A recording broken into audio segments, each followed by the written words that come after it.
Unleash the power of knowledge and connect with the heartbeat of the African diaspora. Download our African Diaspora News Channel app now on Google Play and Apple App Store. Stay informed with authentic and diverse perspectives, breaking news, and cultural insights. Immerse yourself in a community that celebrates unity, resilience, and progress. Experience the vibrancy of the diaspora at your fingertips. Don't miss out. Empower your perspective today. Search African Diaspora News Channel and join the conversation. Black kids arrested for swimming. Hello, my name is Reneilwe Morema and I am your host right here on the African Diaspora News Channel, reporting live from Johannesburg, South Africa. The video you're about to see here is very heartbreaking and gut-wrenching, to say the least. Not only are you exposing these kids to the cruelty of your nature, but you are also traumatizing them, conditioning them to fear people of your race.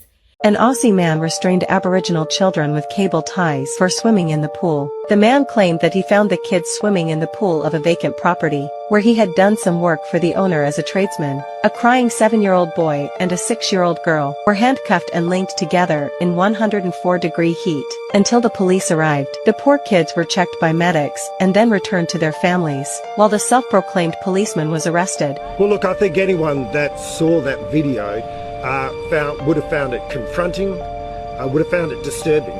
And I understand that it raises very strong emotions in everyone in the community. But I urge everyone, let the police get on and do their job.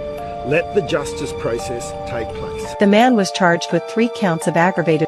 The history they never lived through, or the history they never experienced, the history that came with suffering and torture for people of their kind, the black people, or their skin color, these poor kids are reliving it. Okay, race aside, how cruel are you to hear a crying child, a child in shackles, a child in bondage in the sun, and you feel absolutely nothing? Instead, you are pacing up and down, acting like you did the world a favor.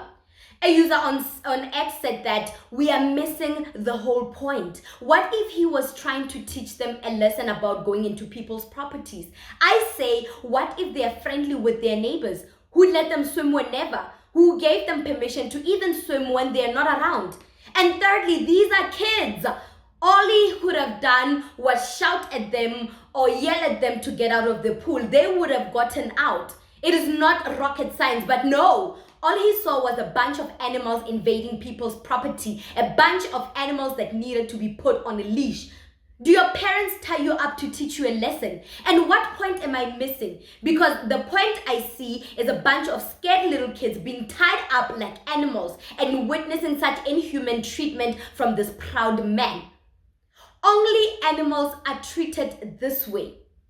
So they still consider us animals. All the racial slur words, all the racial slur words, as I said, you can think of directed at black people, this white man projected it on children, which says a lot about their nature, which says a lot about their character. But then again, what do you expect from people who murdered the Aboriginal inhabitants of Australia so they could take the land?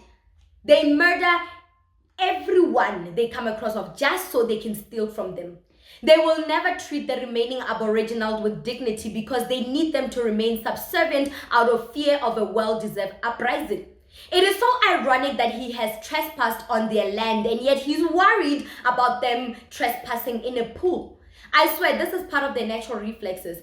If you look everywhere they have trespassed, they leave a legacy of violence and blood. You can tell that the other folks were here just by the blood trail they leave behind. Follow the blood trail and you shall find them. It is in their history, it is part of their DNA, it is their way of life.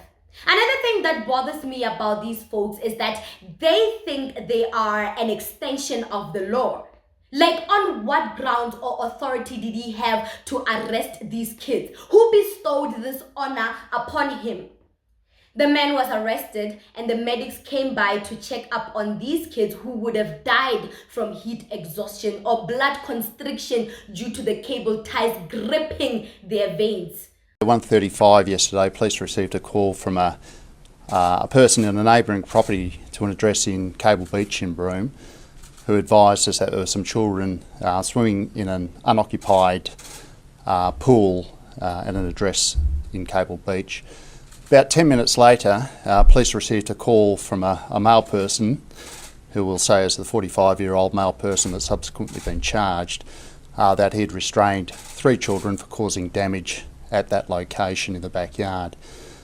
Police attended and obviously located 3 children, 2 children at that time, one had left, that had been cable tied at that premises. So investigations proceeded.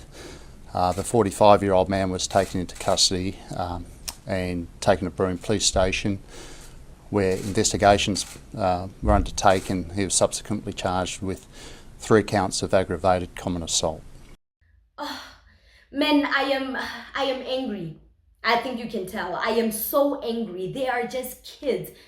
This is the beginning of the end for them. How are they supposed to live a normal life? Aren't they going to have post-traumatic stress, fear of going out to play and be kids, the nightmares that will haunt them? This tug of war between races is damaging kids that should have had an impact in changing the world for the greater good. What do you think about this issue? Am I coming from an emotional point of view? I'm a mother after all. I view these little kids as my own, and if my child would ever experience the fragments of oppression, I would hate myself. I would blame myself. Let us know in the comment section what you think about this issue. Do not forget to like and share the broadcast, subscribe to our YouTube channel, and hit that notification bell so you don't miss these groundbreaking conversations right here on the African Diaspora News channel.